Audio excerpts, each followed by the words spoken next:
Emotional creativity চ্যানেলে সকলকে স্বাগত। এসএসসি 2010 নিয়ে প্রার্থী শেষ পর্যন্ত ডিভিশন বেঞ্চের দ্বারস্থ হলেন। কেন ডিভিশন বেঞ্চে দ্বারস্থ হলেন, রিট কপিতে কি রয়েছে আর কেসে স্ট্যাটাস কপি কি রয়েছে আর কোন বেঞ্চে হিয়ারিং, একটি হাইলাইটেড বেঞ্চে হিয়ারিং, যে বেঞ্চটা বর্তমান সময় এই দুর্নীতি মামলার জন্য চর্চিত, যিনি সেটি সমাধান করে চলেন জাস্টিস তপব্রত চক্রবর্তীর বেঞ্চে এই মামলা শুনানি রয়েছে, যেখানে 32,000 মামলা বা আপার প্রাইমারি মামলা আগে সমাধান হয়েছে আর 32,000 মামলা চলছে যেটা সমাধানের পথে। তো সেই মামলার শুনানি কিন্তু রয়েছে। সিঙ্গেল বেঞ্চে প্রার্থী হারার পরে শেষ পর্যন্ত ডিভিশনে দ্বারস্থ হয়েছেন। সেই মামলার শুনানি সম্পর্কে, রিট কপি সম্পর্কিত বিস্তারিত, সিনাপসিস সম্পর্কে বিস্তারিত আপনাদের সঙ্গে বলবো। খুবই গুরুত্বপূর্ণ। শুধু 2016 রিক্রুটমেন্ট নয়, উনি বলতে চাইছেন যে 2010 রিক্রুটমেন্টে ব্যাপক হারে দুর্নীতি ছিল, সেই দুর্নীতির উপরে ভিত্তি করে তিনি যেন কোর্টে দ্বারস্থ হয়েছেন। তো বিষয়টি আমরা দেখে নিই, চলুন। সিনাপসিসে বলছে, the petitioner appeared for the SSC examination conducted in the year 2010. Despite performing well in the examination, the petitioner was awarded unjustified low marks. It is allegedly that due to widespread corruption and manipulation in the selection process, less meritorious candidates were granted appointment while the petitioner was unlawfully denied the opportunity of public employment. The petitioner suspects deliberately tampering or negligence in the evaluation of the answer script. এবার এই answer স্ক্রিপ্টে উনি add করেছেন মামলার সঙ্গে, এছাড়াও আরো গুরুত্বপূর্ণ তথ্য দিয়েছেন এবং সিঙ্গেল বেঞ্চে কোন অর্ডারের উপরে ভিত্তি করে উনি কোর্টে দ্বারস্থ হয়েছেন সেটাও আপনাদেরকে কিন্তু আমি দেখাবো, আপনারা দেখবেন বিস্তারিত। Your petitioner further states that petitioner filed another multiple application under right to information. Right to information এ তিনি অনেকগুলো তথ্য পেয়েছেন যেগুলো এখানে উল্লেখ করেছেন। With all enclosures seeking transparency regarding the selection process, evaluation of answer script and model answer script and cut off marks, model answer script এবং evaluation of answer script বা এর ট্রান্সপারেন্সি কতটা আছে সবগুলোই কিন্তু ইনি এখানে যুক্ত করেছে, সেই বিষয়ে এখানে উল্লেখ করেছেন।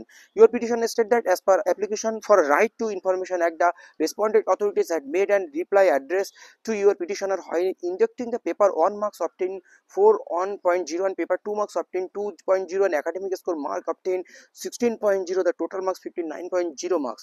তো জেরক্স কপি এখানে বিস্তারিত দেওয়া হয়েছে পিটিশনারের। এইবার যে পিটিশনারের যে কপিগুলো এখানে উল্লেখ করেছেন সেই কপিটি খুবই গুরুত্বপূর্ণ। তিনি তার খাতাও এখানে দিয়েছেন, মানে ডিভিশন বেঞ্চে মামলা করার সময় বা বিস্তারিত তথ্য কিন্তু এখানে উল্লেখ করে রেখেছেন তিনি।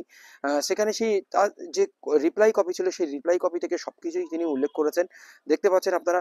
এখানে তিনি অ্যাপ্লিকেশন করেছেন, এসএসসি কে অ্যাপ্লিকেশন করেছিলেন।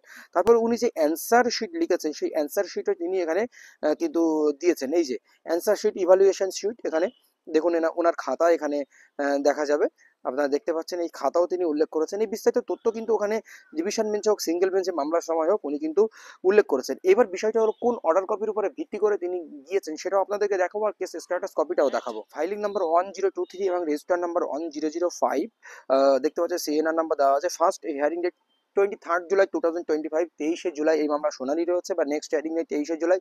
এবার দেখুন, division bench honourable justice Tapabrata Chakraborty এবং অনারেবল জাস্টিস পার্থ সারথী চ্যাটার্জির বেঞ্চ, একটা স্পেশাল বেঞ্চ গঠন করা হয়েছে। কারণ আপনারা জানেন যে তপব্রত চক্রবর্তী এবং ঋতব্রত স্যারের বেঞ্চে কিন্তু এটা শুনানি হয়, কিন্তু এই বেঞ্চটা অনারেবল জাস্টিস পার্থ সারথী চ্যাটার্জির বেঞ্চে রয়েছে, এই মামলাটি রয়েছে এবং মেদিনীপুর ওয়েস্টের এটা মামলা রয়েছে। এবার পিটিশনার বলরাম মাইতি বা অ্যাডভোকেটও বলরাম মাইতি, কারণ নিজেই উনি এখানে অ্যাপিয়ার করবেন, সিঙ্গেল বেঞ্চেও তিনি নিজেই অ্যাপিয়ার করেছিলেন এই মামলাটি।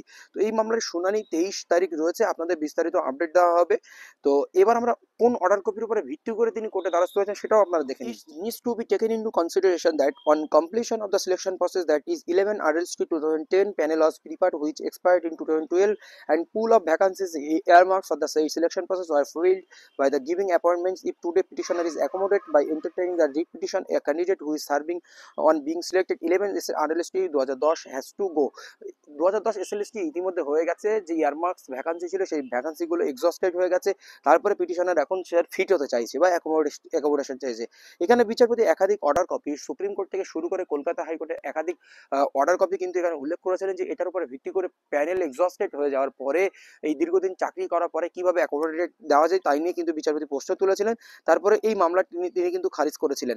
তো এখানে দেখুন, in this present case since petitioner has approach this court questioning the panel which expire in 2012 by filing a writ petition on 5 May 2025, no relief can be granted to the petitioner this belatedly stage। এই স্টেজে তাকে কোনোভাবে relief granted করা হচ্ছে, writ petition stand dismiss আর writ petition Justice Sougata Bhattacharya. এই মামলাকে challenge করে কিন্তু পিটিশনার ডিভিশন বেঞ্চে অ্যাপ্রোচ হয়েছে, তার শুনানি আপনারা দেখতে পাচ্ছেন 23শে জুলাই। বিস্তারিত তথ্য অবশ্যই আপনাদেরকে জানানো হবে।